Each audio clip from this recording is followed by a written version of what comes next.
எந்த மனம் நல்ல மனம் பின்னாலே தெரியும். கண்டு எது பாலு எது தன்னாலே புரியும். ஊரார ஏமாத்த புலி உத்தேசம் பண்ணிடுச்சான்.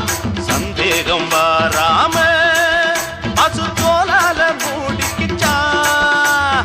தன்னிடத்திலே தவறு உள்ளவங்க தான் சிலர் நல்லவங்களை பழிச்சுதான் பொழப்பு நடத்தணும்.